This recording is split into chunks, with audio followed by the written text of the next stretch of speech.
Okay, మీరు ఎవరైనా సహజంగా వీలైనంత వరకు మెజారిటీ రాజకీయాల్లో ఉన్నవాళ్ళు వాళ్ళ సొంత ఊర్లోనే లేదా కొద్దిగా అటు ఇటుగా పోటీ చేస్తూ ఉంటారు.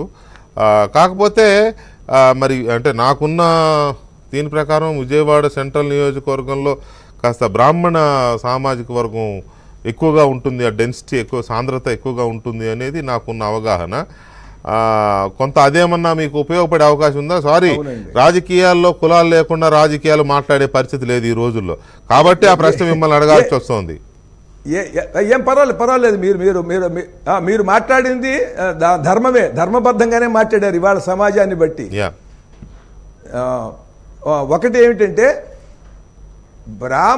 బ్రాహ్మణ కులం నాకు ఏదైనా ఉపయోగపడుతుందా అని అంటే, నేను బ్రాహ్మణ కులస్తులకి కూడా ఒకటే చెప్తాను, నిలబడినటువంటి అభ్యర్థుల గుణగణాలు చూసి నేను సమాజానికి సేవ చేశానా, ఒక రచయితగా, ఒక కవిగా, నేను ఒక పాటల రచయితగా, ఒక కవిగా నేను సమాజానికి సేవ చేశానా, వాళ్ళు ఎన్నిక అయ్యి వాళ్ళు మంత్రులయ్యి వాళ్ళు చేశారా, దీన్ని ఈ అభ్యర్థుల్ని గమనించి వాళ్ళ గుణగణాలు, వాళ్ళు ఎటువంటి వాళ్ళు, ఎన్నికై ఏం చేశారు ఇంతకు ముందు అనేది వాళ్ళు కనుక పోల్చి చూసుకున్నట్టయితే బ్రాహ్మణులు ఎవరి దగ్గర నీతి నిజాయితీ సమాజ సేవా గుణాలు ఉన్నాయో వాళ్ళకి వేయమని చెప్తా.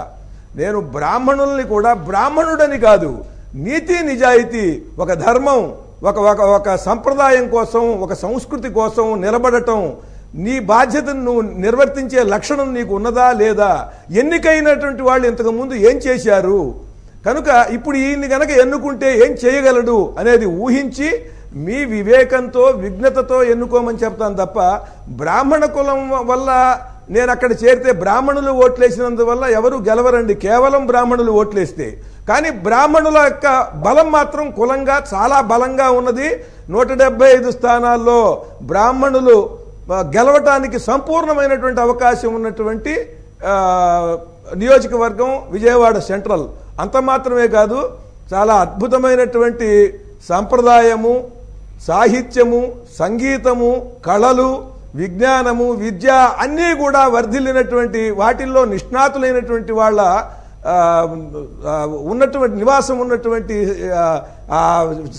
విజయవాడ సెంట్రల్ నియోజకవర్గం అనేటువంటిది ఆంధ్రప్రదేశ్కే అది ఒక పెద్ద సెంటర్ అండి. అది ఆంధ్రప్రదేశ్కే విద్యా సాంస్కృతిక రంగాల్లో, భాషా వైజ్ఞానిక రంగాల్లో, కళారంగాల్లో అద్భుతమైన సెంటర్ అది. ఆ సెంటర్లో ఏ రకమైన చైతన్యం లేకుండా చేశారు. ముఖ్యంగా రాష్ట్రం విడిపోయిన తర్వాత ఈ 10 ఏళ్లలో అక్కడ శూన్యం అండి. వచ్చారు, గెలిచారు, పదవుల్లో ఉన్నారు, అంతే తప్ప ఆ పార్టీలతో కనిపిస్తున్నారు తప్ప ఏ నాయకులైనా వాళ్ళదైనటువంటి ప్రత్యేక ముద్ర ఏమి వేశారు, దేని మీద వేశారు? విద్య మీద. అక్కడ సాంస్కృతిక రంగంలో ఏదైనా గొప్ప చైతన్యం తెచ్చారా? భాషలో ఏమన్నా అద్భుతమైనటువంటి ఒక ప్రోత్సాహం ఏమన్నా ఎవరికైనా కలిగించారా? పోనీ ఏమన్నా దేవాలయాల్లో ఏమన్నా అద్భుతమైనటువంటి ఇవి తీసుకొచ్చారా?